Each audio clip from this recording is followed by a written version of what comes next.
Hi, I'm Nat. And I'm Guy.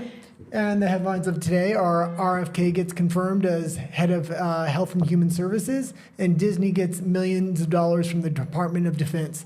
But first, 15 minutes from Nat in Spanish. O Nat en tu idioma, como le quieran decir.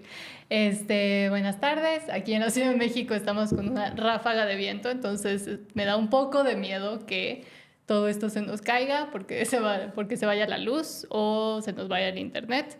Pero pues la noticia de las noticias más importantes que hay hoy es que el Senado confirma a Robert F. Kennedy Jr., escéptico de los piquetes, como secretario de Salud y Servicios Humanos, y esto es una gran noticia porque es un retorno a la sanidad en términos de la salud, en especial para, pues, por allá no son muy saludables hoy en día, que digamos, y las compañías farmacéuticas tienen dominio total sobre la salud de los americanos, y como ha dicho muchas veces Robert F. Kennedy, se preocupan más en Estados Unidos por curar las cosas que prevenirlas. Entonces todo el esquema de salud de Estados Unidos ahora va a empezar a voltear hacia la prevención de enfermedades, la prevención y pues nada más cuidarse, cuidar a los ciudadanos en vez de andarlos empastillando una vez que se enferman y una vez que ya están en problemas.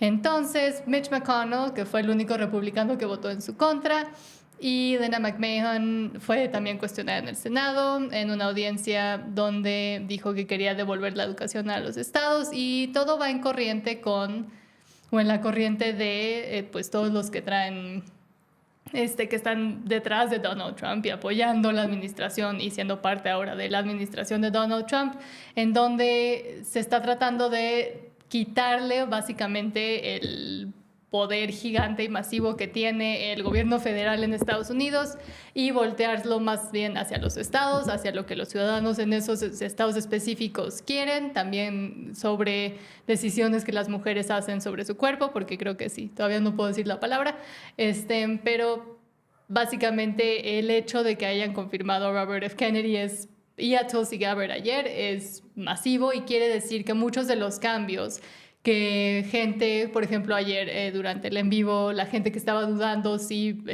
Trump iba a poder hacer y efectuar todos los cambios que tenía en mente, o si íbamos a acabar como la primera vez que estuvo como presidente, pues creo que esto apunta y señala a que sí, varios de los cambios que se habían propuesto van a pasar.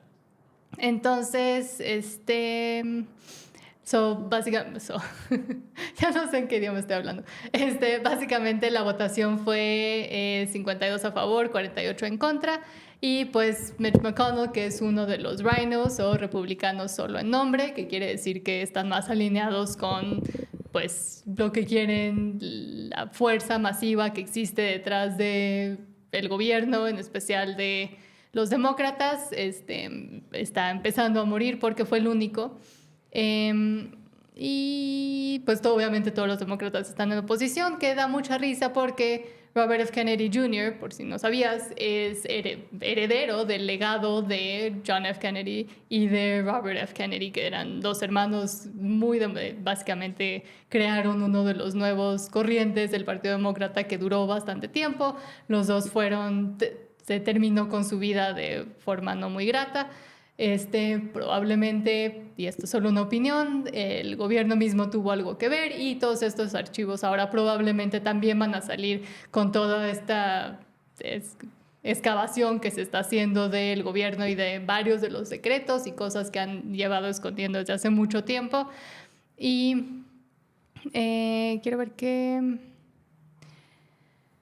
Bueno, entonces esa es una noticia muy buena, y esperemos que refleje, tal vez en unos años, se refleje en otros servicios de salud de otros países que pues también están dedicados nada más a empastillar a los ciudadanos y a no realmente ver a las causas específicas y causas por ejemplo, estilos de vida, lo que comes, cuántas veces al día haces ejercicio, si ves el sol o si vives encerrado adentro. Todo eso tiene más que ver con salud que mucha gente cree o sabe, y pues no se habla mucho al respecto porque es mucho más redituable tratar de curar una enfermedad ya que está presente que tratar de prevenirla de formas bastante fáciles y pero que toman bastante esfuerzo y ser proactivo por parte de la persona que quiere evitar la enfermedad. Perdón, nada más estaba viendo que sí siguiéramos en línea porque les digo que hay una ráfaga de viento aquí afuera y pues está empezando a llover y ya sabemos que en la Ciudad de México pues las cosas se caen a veces. En otras noticias, Ariana Grande, esta señorita que como vemos en la foto, hasta en la foto, pues ha tenido varias entrevistas y hice un video sobre Ariana Grande y Cynthia Erivo después de que acabaron la película de Wicked y cómo parecía que habían salido de un campo de esos feos del señor del bigote, porque estaban todas flaquitas y andaban llorando todo el tiempo y se veía como que estaban afectadas. Y bueno, Ariana Grande viniendo de también Nickelodeon y con muchos de los señores que están involucrados en el entretenimiento y en los medios que son, ¿cómo lo puedo poner? Que tienen una cierta afinidad por personas menores de edad, porque YouTube. Entonces, pues ella obviamente tiene mucho trayecto y probablemente ha visto muchas cosas trabajando en la industria y ahora en especial con la película de Wicked, como que mucha gente está como especulando que algo pasó porque no es muy normal que las dos actrices principales salgan como en estado catatónico y pues también a punto de desaparecer. Entonces ahora está empezando a salir a abogar por la inclusión de servicios de salud mental en los contratos de artistas y dice que significa ser una persona vulnerable con el corazón expuesto y varias otras cosas expuestas también. Si no han visto los documentales o la historia de lo que pasó con muchos de los shows de Nickelodeon que pues muchas personas veían y nunca podrías haber imaginado, ya cuando creces pues entiendes un poco mejor qué estaba pasando, pero que mucha gente ni les pasaba por la cabeza que eso pudiera haber estado pasando, pues ella estuvo en un show, uno de los principales shows, Sam and Cat, donde uno de los productores era un persona atraída, es que no puedo decir esa palabra, se está riendo Guy de mí, pero ya sabes, o sea, que tenía una afinidad por menores de edad. Y hay muchas escenas que ella tuvo donde claramente se ve que había un trasfondo y un tono que solo los adultos podrían entender.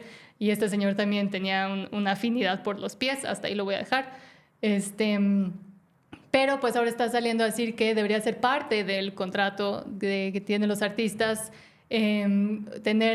advocar y tener algún tipo de servicio de salud mental, que pues sí, sería interesante, pero hay un gran pero. Ahorita en Estados Unidos, aquí también, en muchas partes del mundo, la psicología en general, psicoterapia, todos tipos de apoyos de salud mental han también, tristemente, sido capturados por activistas. Entonces, por ejemplo, cuando una niña que cree que es niño busca servicios de salud mental y trata de hablar con alguien que debería de ayudar a regular y a entender qué está pasando, si le pasó algo cuando era más chica, que hace que no le guste su cuerpo, etcétera, etcétera. En vez de hacer eso y hacer investigación real y dar terapia real, pues se ha convertido en otra ala del activismo, de varios tipos de activismo, no solo LGBT, pero feminismo, pues sí, activismo trans, etcétera. Entonces, hacen que la persona, a través de la terapia, pues se acerque más a este tipo de tendencias y de cosas que pues no quiero decir porque YouTube se enoja a veces.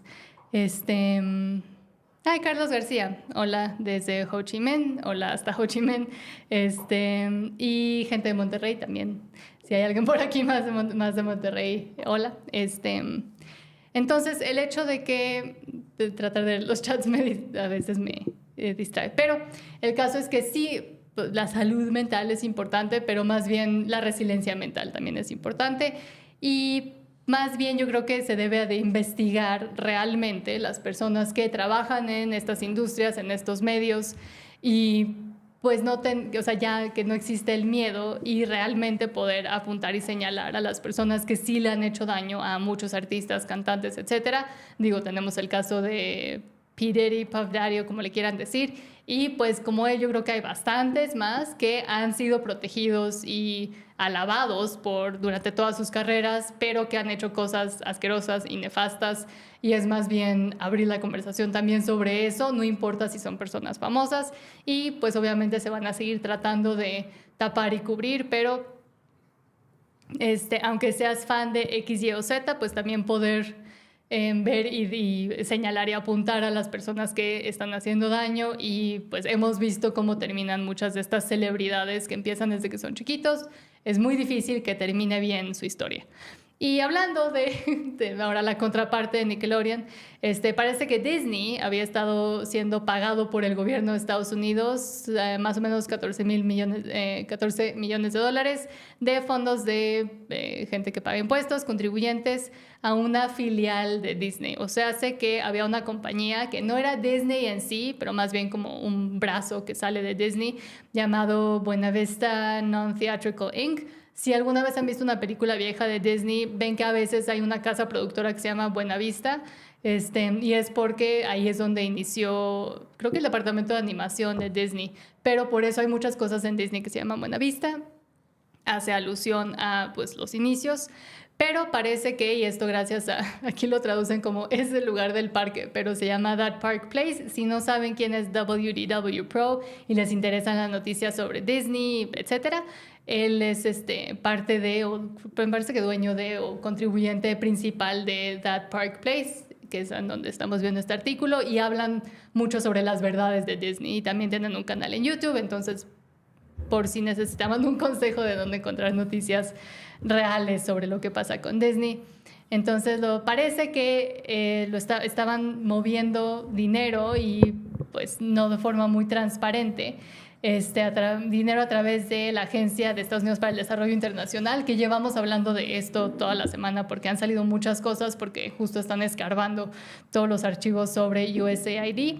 Y entonces parece que a través de esa y potencialmente el Departamento de Defensa, a través de Buena Vista, bla, bla, bla, con poca responsabilidad pública o justificación clara para los pagos. Este artículo lo tuve que traducir del inglés, entonces sí hay palabras raras por eso. Pero fue uno de los casos más evidentes de dinero de contribuyentes que beneficia a Disney, el programa de televisión llamado Team Sayari, respaldado por USAID, lanzado como una asociación entre USAID, Estados Unidos y el Departamento de Defensa, y la compañía Walt Disney, National Geographic, que también es otra filial de Disney, que tenía como objetivo promover la conciencia ambiental entre jóvenes africanos, pero hay demasiados fondos para lo que realmente salió de ese programa, y se estrenó en 2022, pero el alcance y impacto siguen siendo bastante cuestionables. Y parece que, y aquí en este artículo lo voy a poner en la descripción también, y también en inglés, todos los links y todo lo que estaba como llevaba para entender de dónde salían estos pagos y por qué salían, todos los links en línea estaban rotos, llevaban a páginas que no existían o a páginas que llevaban al final a páginas de Disney, que la gente dijo, bueno, ¿por qué ahorita que estamos viendo a dónde se estaba yendo el dinero de USAID, hay bastantes contribuciones dadas hacia pues, Disney, al final de cuentas?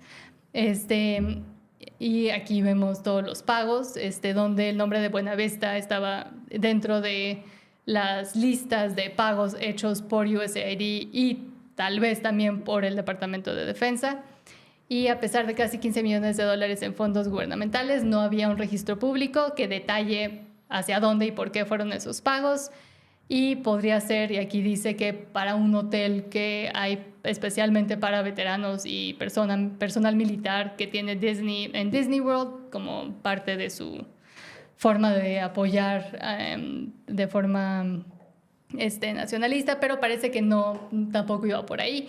Y pues quiere decir que es una evidencia más de cuán conectado está el gobierno federal con no solo otros países y otros gobiernos, pero con los medios y con las noticias y con todo lo que se ve y es producido para el público. Entonces, ¿qué tanto es propaganda? ¿Cuánto se puede llamar propaganda? Y con qué tipo de, no tendencia, pero hacia dónde va y contra quién va esa propaganda. Pero se me están acabando, ya voy en 15 minutos 33.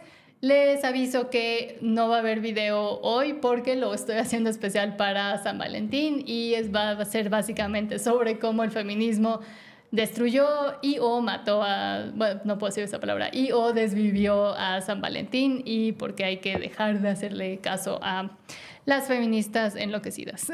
Entonces esperen ese video mañana, espero que lo pueda sacar antes de las 11 de la noche, pero como grabamos hoy y luego tengo que editar todo el día mañana, a veces se me hace tarde, perdón. Pero sí, ya se van de en vivo porque venían a la parte de español. Buenas noches, muchas gracias. Y si se quedan al en vivo en inglés, entonces let's get back into the English part. Okay, so we're going to go into the headlines of the day. I tried to put all the Trump news, and there's always a lot of Trump news ever since he took office, but I front-loaded all the non-Trump news first. So if the article's a little out of order, you might have to go with it. Okay, the first story we're going to get into is Disney receives millions of dollars Disney receives millions of dollars through the Department of Defense. They also received millions of dollars through the Biden administration and the USDA. All this stuff is starting to USAID. USAID. USDA is cows.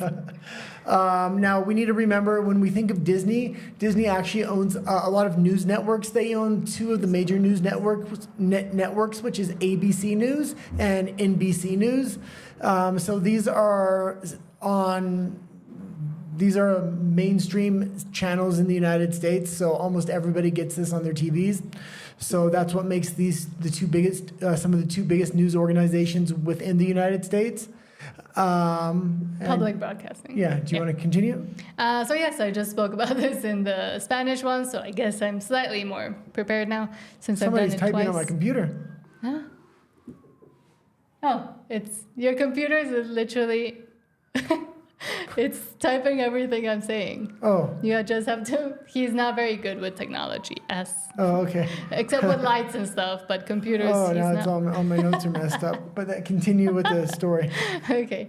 Oh So my God. basically, You just talk for a little while. I can't. Ow. You're distracting me. Sorry. So U.S. government paid over $14 million of taxpayer funds to suspected Disney subsidiary. So as I was explaining, sorry for that, as I was explaining in Spanish, there's a lot of connections between the Walt Disney Company and the U.S. government, and they've always been very intertwined and linked. But if you've ever seen an older Disney movie, you'll see sometimes there's a production house called Buena Vista. And they use the name Buena Vista because it's the street where they basically started the whole enterprise, the whole Disney enterprise. And there seems to be some payments going to a thing called Buena Vista Non-Theatrical Inc., which a lot of people were not aware of. A lot of people had no idea what it means. And there's little public accountability or clear justification for the payments, for such big payments. And they apparently also, as part of international development from USAID, they paid a bunch of money to Disney alongside with National Geographic, Wildlife Direct, the U.S. Department of State, and Walt Disney Company to go to a program about environmental awareness amongst African youth. And apparently it approved up to $6 million, the U.S. government, in funding for Team Sayari, which is the name of this program. Shortly after President Biden took office, there we see Bob Iger. That was the name I was trying to remember the other day of the guy that kind of tanked Disney and that has all of the connections with the U.S. government the most. I mean, all the CEOs from Disney do, but he was the one that has it the most. So the show debuted in 2022, but the reach and the impact remains questionable. 0. Even IMDb has offering little clarity on its current status. So the fact that they were being funded so much and then there was extra money being given to this weird, obscure company called Buena Vista Non-Theatrical Inc. Kind of raised flags. And then when trying to find the sources, the connections, and where this money led, Some of them were tracing the physical location through MapQuest, and then they weren't able to. They were being redirected to forbidden pages, if you've ever gotten that 403 error forbidden page. And some of them would go towards the disney.go.com, which is one of the official Disney websites. So this money that was being paid was actually being directed for some reason towards the Walt Disney Company. Continue. Okay, what I was also going to say is this is actually really just ties into the collusion of Internews Network. So Internews Network was the front company the CIA was using through USAID to dispense money to different friendly liberal causes or CIA front causes, or if they wanted to infiltrate a certain region or country with an ideology. So if you do hear the company Internews Network come up, that's the main subsidiary that the CIA was using to disperse these funds that would propagate LGBTQ and different crazy ideologies into the public sphere. Yep. If you've noticed over the last few years, a lot of content was being made that really wasn't market driven. People didn't want a lot of the content that was being driven, yet where were they getting the money to create it? We're finding out now they were getting it through USAID and the CIA. And also here we see, here we see like a long list of the payments that were being made to Buena Vista Non-Theatrical Inc. And despite, as that Park Place say here, nearly $15 million in government funding, there is no public record detailing what these payments were for, although a lot of people can speculate exactly what Guy was alluding to and where it goes and what it's for.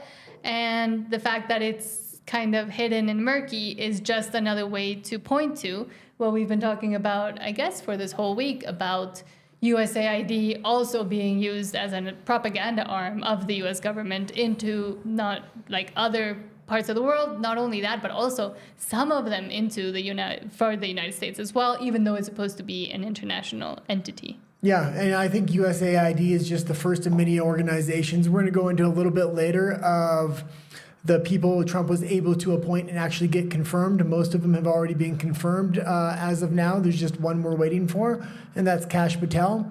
But now they're going to have access to a lot of information, and we're going to see a lot of other organizations, I suspect, outside of USAID that are involved in a lot more shady business. And I think it's all this stuff is going to start getting exposed over the next few months. Okay, let's go into the next story, though. And this is another Disney-related story, I'd say. Ariana Grande says studios and labels need to offer weekly therapy in contracts for young stars. Well, this one wouldn't be, and I was talking about it in Spanish too, this one wouldn't be, I mean, it's linked to Disney because she was on the rival network Nickelodeon. Oh, okay. Which is known for everything that happened with, oh, now I remember the name and I didn't say it in Spanish, Dan Schneider, who was a person that had interests in minors. Let's just put it. He was a PDF. Let's put it that way. And I mean, there's a lot of them that came out of all of the networks, essentially, and the business for underage children is disgusting and murky, and a lot more things I think will come out. But, and as I also mentioned in another video I did in Spanish, her and Cynthia Erivo, they were the main actresses for the movie Wicked, but when they came out, it looked like they had just come out of a concentration camp. I have to wait. And they just looked emaciated and traumatized, and they kept crying in interviews. They looked very weird. So the fact that now she's advocating for mental health and weekly therapy for younger stars, I mean, you can kind of guess where she's coming from, but my main through line, what I said in Spanish, was that therapy, psychiatrists, psychologists is one of the things that have been captured by ideology. Yeah, it's not just captured. I see, we come from Canada. In Canada, all this stuff, wokeism and the legalization of compelled speech and the legalization and the weaponization of different systems after they've been captured was the first place that happened. So we have a pretty good understanding of these kind of things that go on. And psychiatrists and psychology and therapists have been extremely weaponized to take away parental rights. And if you're trying to separate a star or somebody under contract from their parents, therapy would be a good way to do it. You can also weaponize therapy in a lot of different ways and mess with these children's minds. So I don't know if I would necessarily want therapy that's being provided by the studio to happen, but yes, it's just because I do know the weaponization. And I mean, we see what these studios, and if they're going directly through, as she says here, weekly appointments built into their contracts, then who's choosing the therapist? What is the therapist saying to them? Is the therapist kind of making excuses for what's happening around them? Could it be weaponized as a way to normalize what's happening to these kids? Because I mean, that's also something that happens, but it's not very well spoken of. And also the danger of, if they're not already on meds, like psych meds, then could they be put on them? And that also be a way to control them, which happened to, funnily enough, the girl that played Dorothy, what's her name? I can't remember, but I will say that. Okay, but it relates to the whole Wicked thing. But I will say this: if people don't understand what we're saying about therapists being weaponized, it's not that you're just having these few rogue therapists. It's an industry-wide capture, meaning in order to get the licensure in Canada to become a therapist or to become certified, you have to pass tests that are kind of ideologically.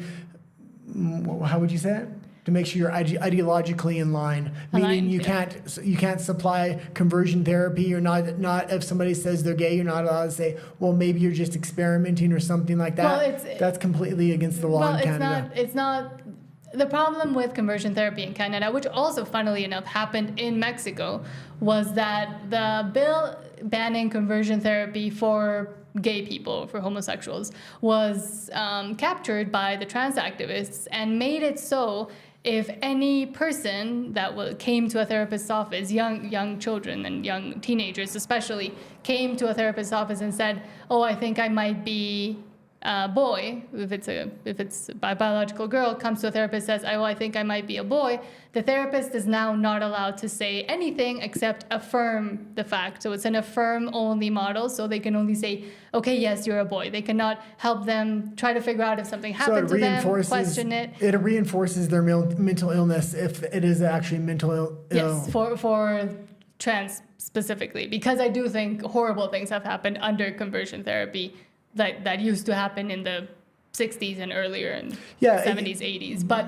that doesn't happen anymore in Canada, essentially. But now they've weaponized the conversion therapy bills to only kind of target trans kids. But it does get further weaponized, not just by the therapist not being able to question if a child says, I believe I'm a boy when I'm a girl, but if the child comes in and says the parents are trying to use conversion therapy at home or questioning their identity by not using their pronouns, child services will step in and separate the parents from the child. And we've known parents that are actually good parents that have been separated for the child just for the fact that they refuse to use the child's pronouns. And there's many legal cases in Canada where this has happened. Mm-hmm. So this is a problem, and we try to bring awareness to this so that countries that this hasn't happened in yet, they can wake up before it does happen, because the way these things are proposed is to protect children, and they do very, very much the opposite, and they destroy perfectly good families and homes. Yeah, well, here in Mexico, a very similar bill passed not that long ago, so it is interesting how that's already gotten here, but luckily a lot of other things hasn't. But Ariana Grande therapy might not be advisable, but it is understandable why she would be advocating for that. And maybe it tells us a little bit more about what might have happened to her or the things she might have had to be involved when she was a very young star. Yeah. Okay, let's go into the next story here. We have Jeff Bezos' company, Blue Origin, to lay off 10% of its employees across its space and launch businesses. Now, Jeff Bezos owns Amazon. He's a multi-billionaire. You probably know who he is, but he invested a lot of that money into a competitor of SpaceX, which was entitled Blue Origin. Now, Blue Origin is an interesting company because he was unable to actually get this company off the ground. So what he did was he started poaching people from SpaceX offering to pay them much more and kind of steal their ideas and plans, much like the Chinese government does when they're stealing intellectual property. That was Jeff Bezos' model to Blue Origin. He was stealing a lot of employees from SpaceX. A lot of government contracts were being given out because NASA wasn't doing a lot of their own work anymore. So Jeff Bezos wanted a piece of the pie. The company doesn't seem to be working out very well, and it doesn't seem to be making a big profit like SpaceX is. SpaceX is the leader, and now with him ingrained into government, I'm expecting them to be the primary giver or receiver of government contracts for launches and for space missions. So yes, they're laying off about 10% of their workforce, nearly a month after they debuted apparently a new rocket, and they said that it will be some positions in engineering, research and development, and program project management, and thinning out our layers of management, which I think that's probably where most of the layoffs are going to be coming from, because we've seen a lot of companies kind of get incentivized by what happened not only with X, but now the federal government, of getting rid of a lot of the managerial, HR, a lot of those positions that were either invented due to DEI and a lot of those programs, or it's people that just are there but don't do much, and now it's being discovered how much they actually don't do. Yeah, and I think Blue Origin really just exists as a secondary option to provide the government with to give contracts out. Now with Elon Musk taking the position he has, I don't really see Blue Origin surviving much longer. I would expect them to continue to make layoffs until either they don't exist or they exist in such a minuscule way that they're probably going to be bought up by, I would see, SpaceX itself. Yeah, or maybe NASA, and just make it kind of an arm of it, or a way to actually do things for them. Well, maybe before we move on from this story to the next one, we can. This is an opportunity to talk about the space programs different countries have. So China has a massive space program, and they're the biggest competitor to the United States. They're building a massive space station right now. So the U.S. really needs to iron things out and figure out who's going to be the main provider going forward for the United States space program. It used to be NASA. SpaceX is stepping in. There's competition with Blue Origin. So I think they really need to consolidate and monopolize the space industry, because they have a direct competitor that it has major implications when it comes to warfare in space and things like this. Trump did implement the Space Force Space Force thing. I was going to ask about that. But the Space Force actually does a lot of things that are extremely necessary. Okay, we'll go into the next story, and I'll let you talk about it. It's the Neil deGrasse Tyson story. Oh, yes, let me pull it up. Okay, so Neil deGrasse Tyson is attacking Christians in sports, but we'll... So yeah, he decided to tweet, I'm guessing after the Super Bowl, that curious that talented athletes frequently credit God when they win, but we rarely see them blame God when they lose. So that's what he said. when I was researching the story, I also did find multiple clips of sports athletes actually credit God when they lose, saying you learn some of life's most important lessons through loss. And that's really true. And this is why I don't like to see, especially in minor league sports such as elementary or high school sports, where we have these participation trophies. I think the agony of defeat and loss actually teaches you a lot more about who you are and how to deal with life. And when you give everybody a participation trophy, they don't really understand how to deal with loss and other aspects of their life very much. And I think, as Carl Benjamin or Sargon of Akkad from the Lotus Eaters said right under it, it's just basically shut up, Neil, because he's just saying it to try to get to the point when he was involved in a lot of the debates between the atheists and the Catholics and the Christians. But Neil deGrasse Tyson has proven over and over again, number one, how irrelevant he is, but number two, how wrong he has been for so many different things. And I mean, I was never really aware of him because I didn't grow up in the States in the 80s and 90s, but I did. Yes. But a lot of people that did, like you, kind of used to respect him a lot and look up to him. And now I think his sheen has worn off, and he just keeps saying a lot of stupid things all the time. Yeah, I had a lot of respect for Neil deGrasse Tyson, and he kind of was like hosting children's shows about science, much like Bill Nye, and then he went into documentary science. So you kind of grew up with the guy, and he always spoke common sense until wokeism came about, and then his science turned woke, and it made no sense. And he directly went against a lot of the things he had previously said. And when he got in he was actually able to make fairly good points when it was like short segments, but when it came to long form podcasts, when he went on to debate, that's where he made this mistake, because his ideas completely crumbled and fell apart under just a little bit of scrutiny.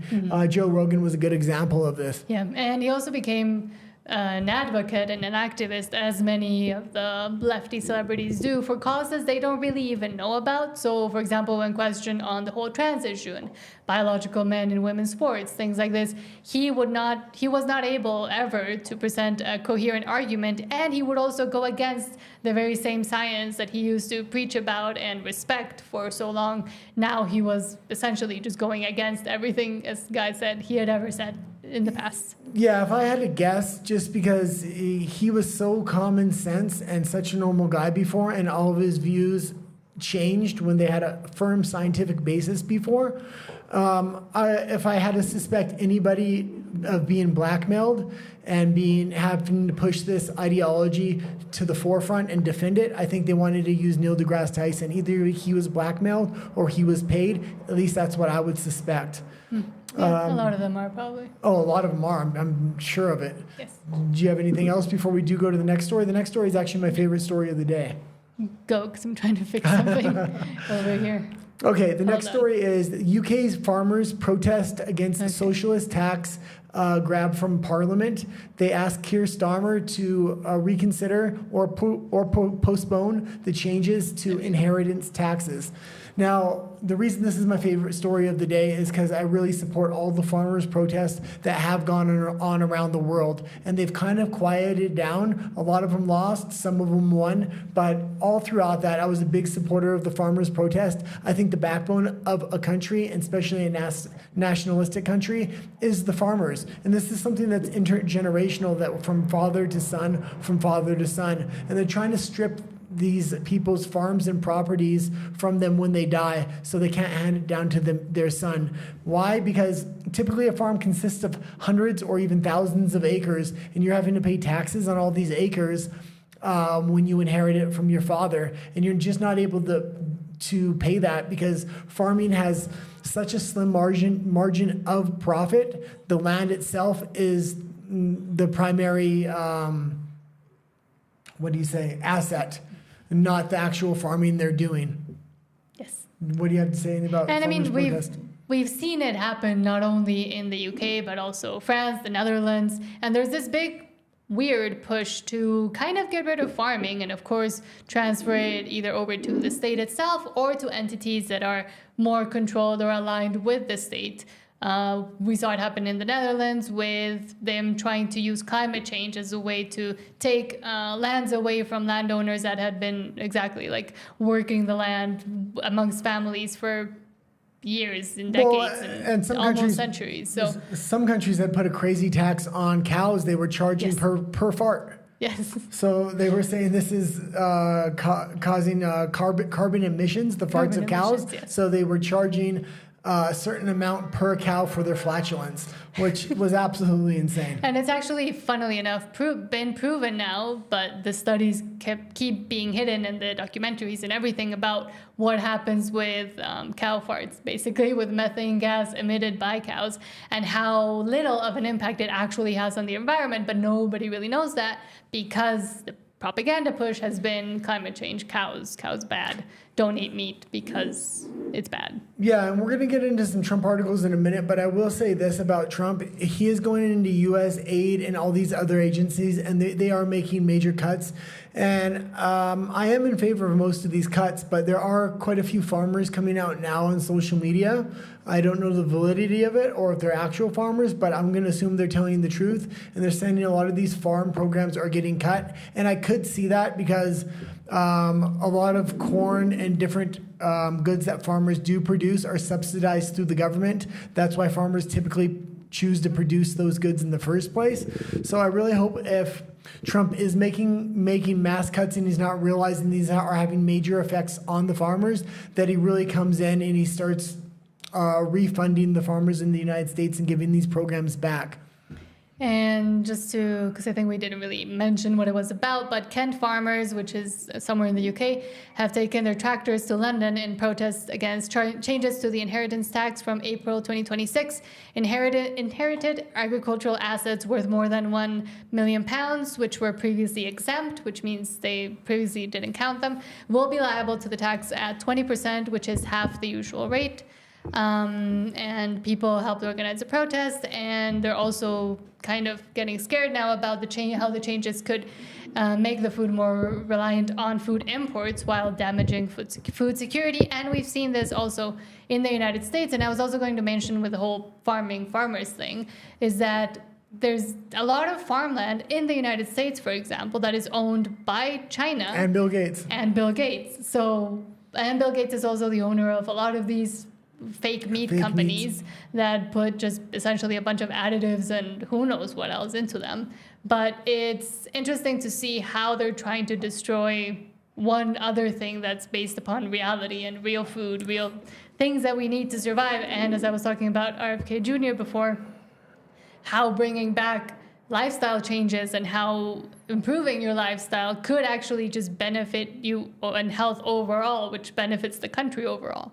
Yeah, and food is a huge part of that. It definitely is. And I do have a couple points to make here. And it really seemed to me that over the last few years, this global liberal order that was kind of taking over the EU, the United States, Canada, and pretty much all Western countries were really hamstringing themselves when it came to the farming industrialization, meaning they were trying to produce less food and shut down farms. And they were doing the same thing when it came to electricity. They were investing in green energy and shutting down nuclear and other forms of energy. And I really had always suspected that they were going to fake a crisis and really put the screws down on the population and say, you need your governments because you need food and because electricity is limited. And I hope that's not the case, but with Trump coming in, it looks like he's trying to change these policies. I will say one more thing before we get off of this subject, and that is that this channel did start with the truckers' protest in Canada. If you go back to our first video, you see that we went out to these protests and things like this. Convoy. And it wasn't just the truckers, it was actually truckers and farmers. And they really stuck together. And that was really on a worldwide basis. Truckers, farmers, and blue collar workers, that was the revolution that is bringing about this populist change within government and uncovering government collusion and having the people generally stand up against their countries and saying, you need to stop, what's going on? And they're really looking into the governments now. And that's a big purpose of this channel. Yeah. And that's why... And that's also was kind of the catalyst for us deciding to actually start just speaking up, because there were very few voices out there, and the ones that were out there kept getting censored, especially in Canada. And just seeing the impact of not just in Vancouver, but throughout Canada and then throughout the United States, of people kind of rallying up and saying, hey, we're not buying the stuff you're selling to us anymore. We're not buying what the media is saying. We're not buying that we have to do this or else we're punished. Like, that's not how society should be working. So I think it is important that we kind of keep acknowledging that that's how it started, and and that's what we got to live, and that's why we think the way we do.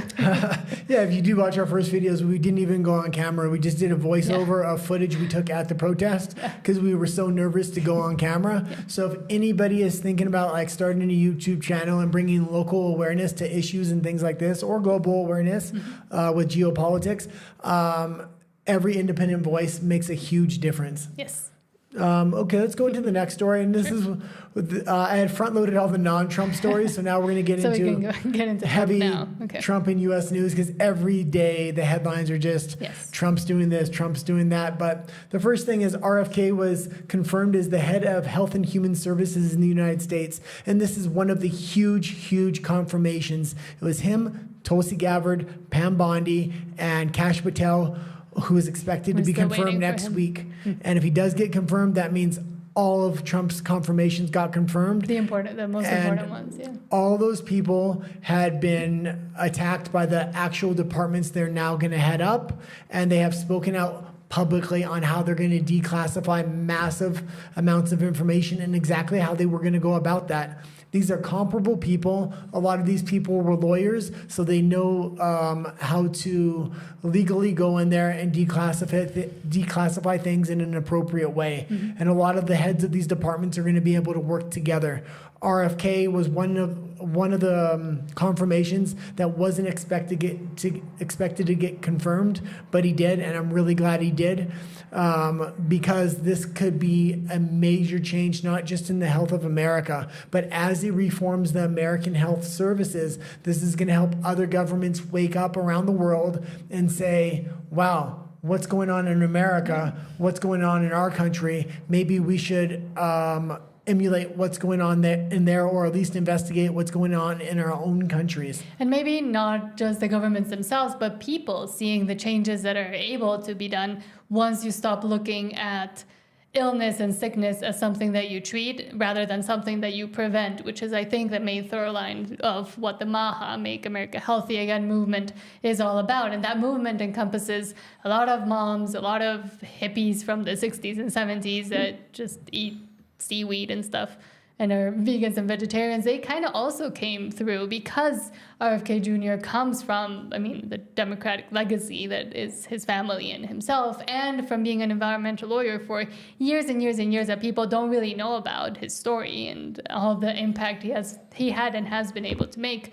But he's just called an anti-pokey things, and he's blasphemed on the media a lot. So Senate confirms RFK Jr. as Health and Human Services Secretary. The Senate voted on Thursday to confirm him a victory for Donald Trump after Kennedy faced intense scrutiny over his controversial views. And it was a 52-48 vote along party lines, even though Mitch McConnell, of course, voted against. Again and again, Mitch McConnell seems to be voting against Trump, and he is not running for re-election. And I think he's trying to align himself for big payouts for book deals and other things coming up. Or, again, they may have blackmail material on him. So there was actually some things that came out today with Nancy Pelosi and Mitch McConnell. They're in extremely bad health. They're actually seeing a secret doctor that's concealing their medical records from and being investigated because they're not mentally capable of holding the position in government they should be.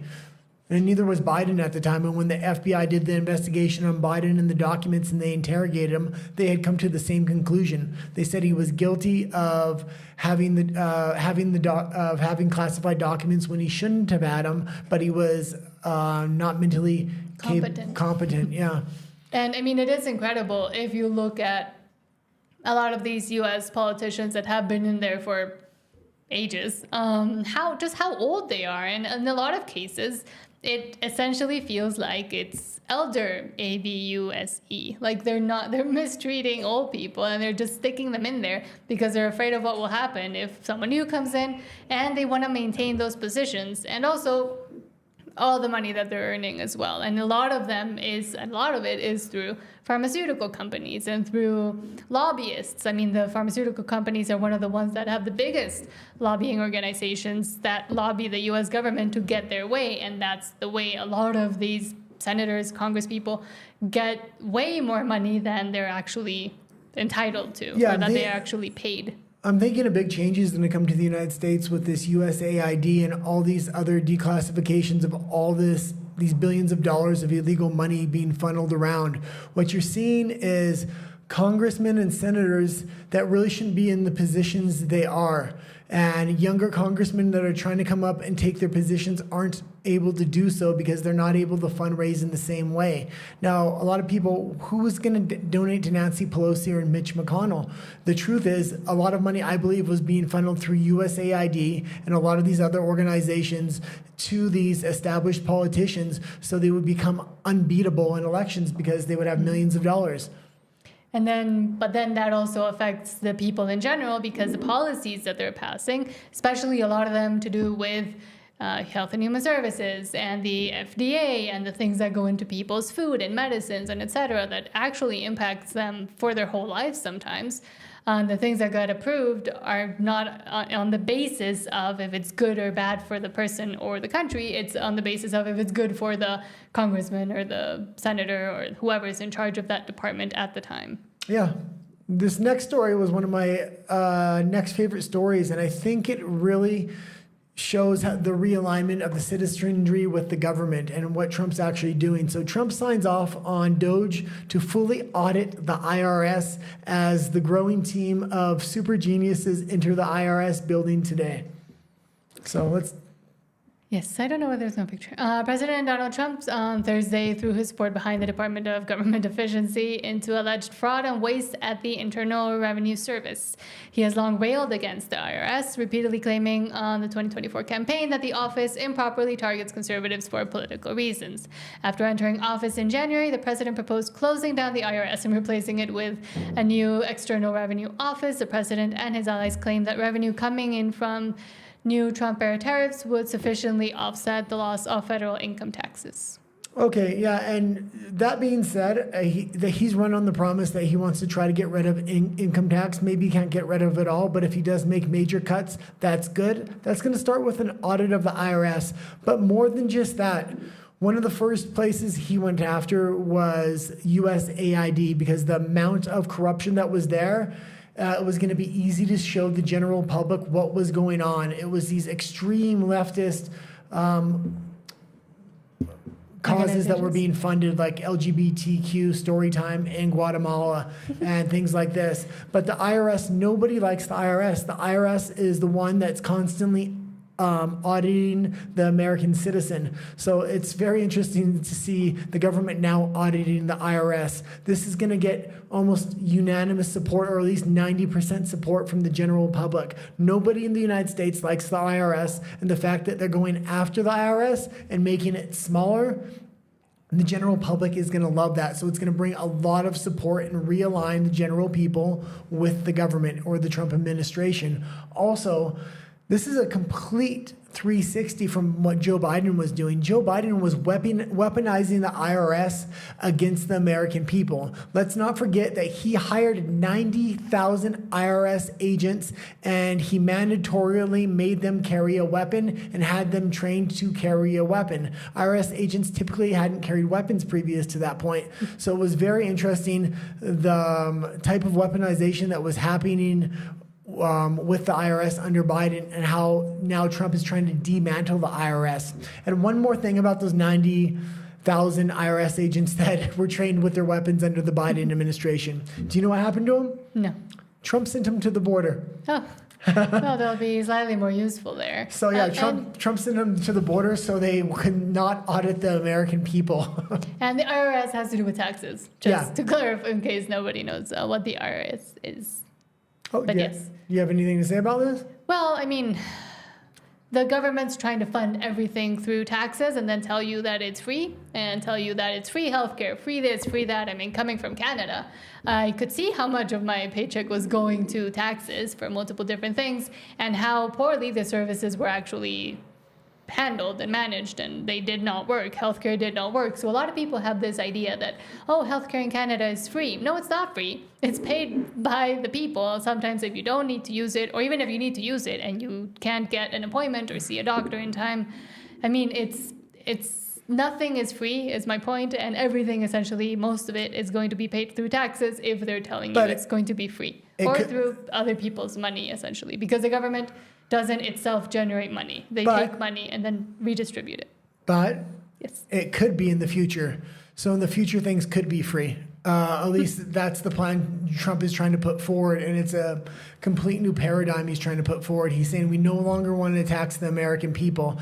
If people don't know, the United States was actually funded with no tax. That's what the founding of the United States was about. They were trying to separate themselves from Britain and the tax. The only reason the tax was brought in was because of the World War, and they said it was just going to be for the 1% and the absolute richest, and it expanded over time to encompass almost everybody.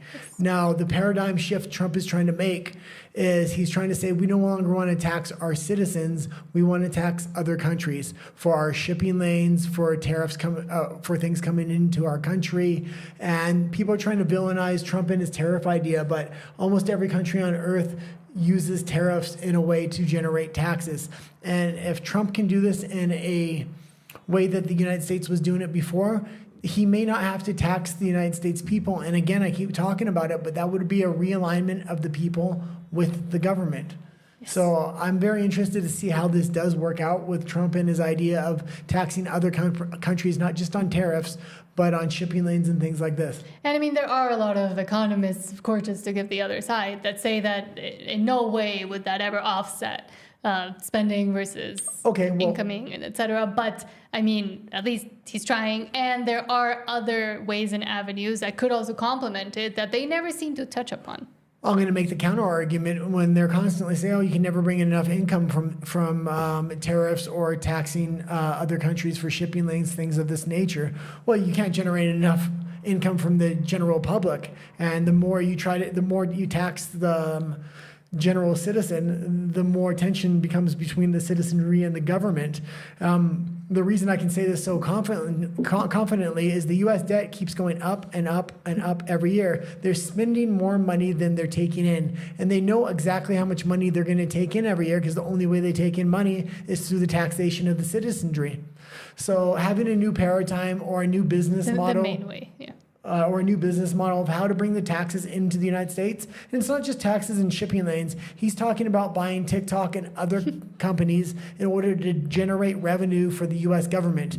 Now, I was against the idea of the U.S. government buying TikTok, but the U.S. government going into private business to try to generate money outside of taxing citizens, I'm all for it. So would you want to go in the next story? Do you have anything else? Nope, that's it. Okay, the next thing wasn't really a story. I just wanted to kind of break down of what draining the swamp actually looks like. I was kind of thinking about this today as I was taking notes on the news of the day. And what they're doing, they're going in, they're following the money, they're tracking the money. The money leads to the data. The data leads to the person or the representative within the department or the organization like USAID. From there, they can fire the person or shut down the department, and they can bring a criminal prosecution. Then in certain cases, they won't be able to bring a criminal prosecution, so they'll bring a monetary civil lawsuit against the person or the department. They're currently starting to go into some of these prosecutions against New York State, define federal law when it comes to immigration. But primarily, right now, what they're on is following the money and trying to get the data. And as they do those two things, they're declassifying documents and telling the general public what they're doing to try to align the masses with the administration so they can put pressure on Congress and on the Senate to really clean up the government. Okay. Sorry, I was trying to fix stream settings, but anything else? No. Do we have any other stories? Yeah, we have 4 more stories. Okay. So there was talk today when I was going through the news of Trump possibly winning a Nobel Peace Prize. The talk's in the air, and she's squinting her eyes like, there's no way he's winning a prize. And I'm going to tell you what, when Obama took office, he did nothing. And when he first took office, they awarded him a Nobel Peace Prize for bringing world peace just by being elected, they said. Huh. So if he can win a Nobel Peace Prize just by being elected, Trump can win a Nobel Peace Prize if he ends the Ukraine war. He's currently in the process of ending the Israeli war, although there was a little bit of bad news on that front today. But on his first term as well, he didn't get into any conflicts. And he's really starting to open up talks with Putin, Xi, and other countries to try to de-escalate the possibility of war and replace it with a mutual benefit of business. Well, I mean, as I say a lot, same with the Oscars and all of these prizes that are very fancy and very prestigious. I mean, they don't really mean anything, but it would be really funny if he does, because he had already been in talks to win one before. So it'd just be really funny if they actually went through with it. But again, I don't think it would happen, but you never know. Trump had met with the Indian President Modi today. And this was interesting because he, I believe it was yesterday, talked with Putin on the phone, and they arranged to have a meeting, and it was a very productive talk. And it looks like it's the beginning of the negotiations for the end of the Ukraine war. He was also able to negotiate the return of a American citizen that was in Russian prison. The reason why that's so interesting is because Putin and Modi are considered to be best friends amongst world leaders anyway, and their countries are really linked, and those two leaders specifically have been linked for decades now. So it's very good that Trump is mending the relationship with Russia before he's going to talk with Modi, because he really needs Modi and India on his side if they want to try to make America great again. Do you have anything to say about these? Or no. Well, these too geopolitical for you. Yeah, these are more your things. Okay, well, they did talk about a lot of things. They talked about energy. I'm sure they talked about immigration. They talked about India taking back some immigrants and what immigrants they would be willing to give the United States, as well as trade, tariffs. Modi was actually known as the Tariff King. That's a label that's been put on him. He's keen to get rid of that, so I'm sure he's glad to hear Trump is being known as the Tariff King these days. Mm-hmm. Okay, let's go into the next one, and this has to do with Canada. Mark Carney, that's who's expected to replace Trudeau, is already planning to use emergency powers to move the elections from this year into next year, meaning if he declares an emergency in Canada because Donald Trump is putting tariffs on the country, that they can now push the election in Canada until 2026. Yes. This is interesting because nobody in Canada favors the Liberals. They all want to change. There's a leader by the name of Pierre Poilievre that's expected to win in the biggest landslide election in Canadian history if the elections were to take place today.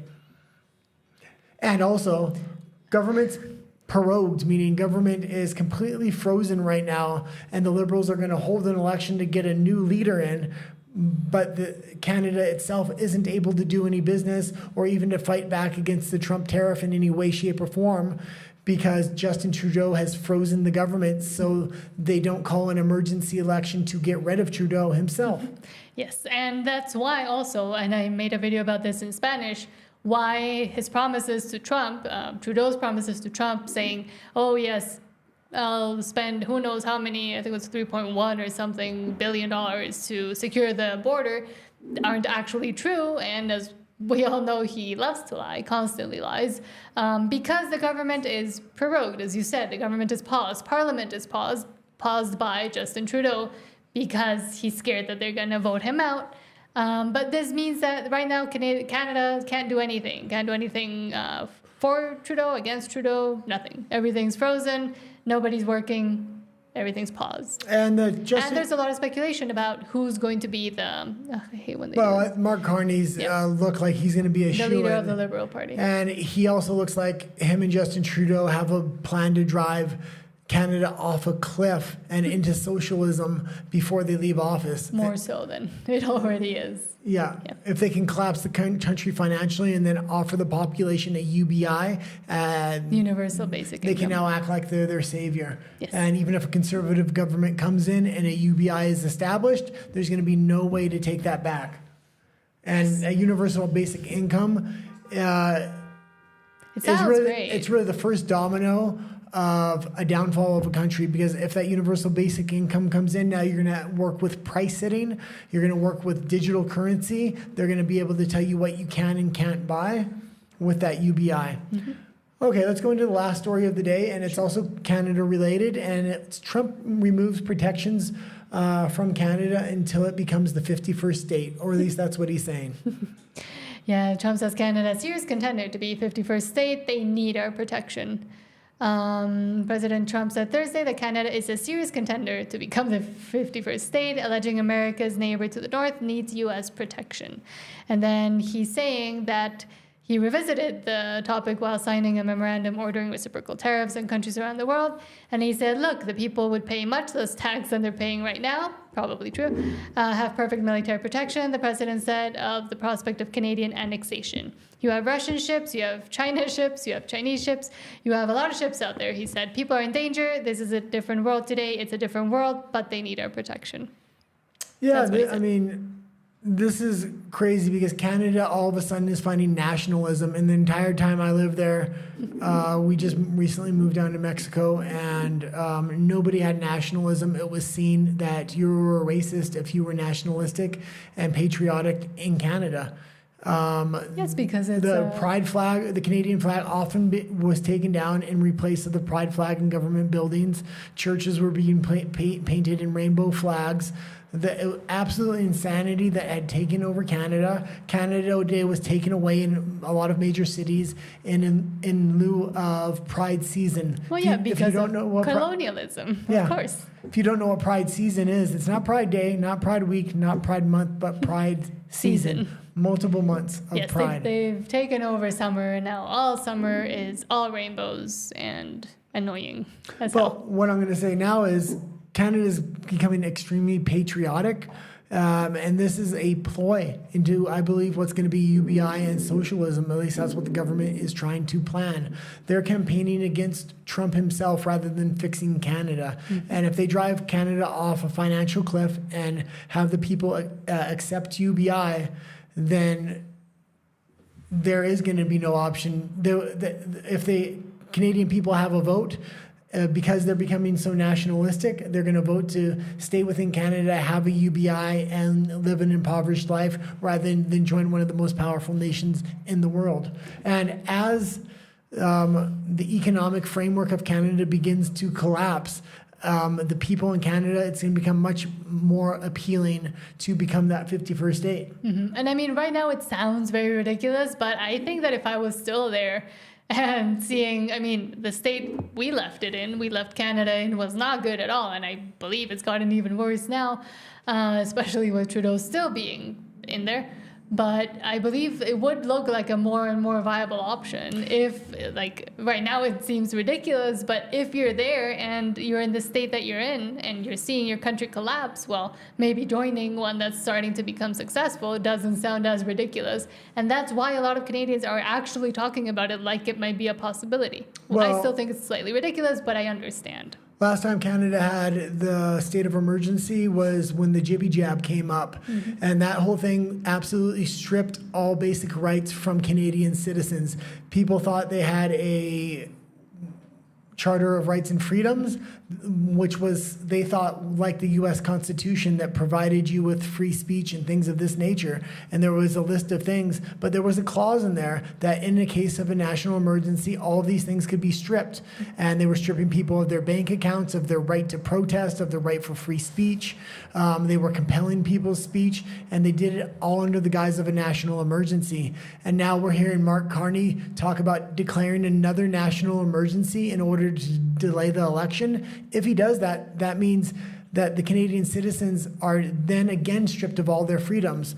If I was still living in Canada, I would much rather at least have constitutional freedoms that are afforded that can't be taken away in case of an emergency. Mm-hmm. And the way to explain this just quickly is that Canada has a thing called the Charter of Rights and Freedoms. It's essentially close to a constitution, but in this one, and it was written essentially a long time after the one in the United States, they implemented, for example, like there is free speech notwithstanding. So there's a lot of these clauses attached to like the actual right that say notwithstanding. Notwithstanding essentially means unless such and such thing happens. So there's free speech notwithstanding hate speech and incitement to violence and etc. So it was a way to be able to put more stops and measures on civil rights and freedoms, but it has been used over and over again against the people themselves.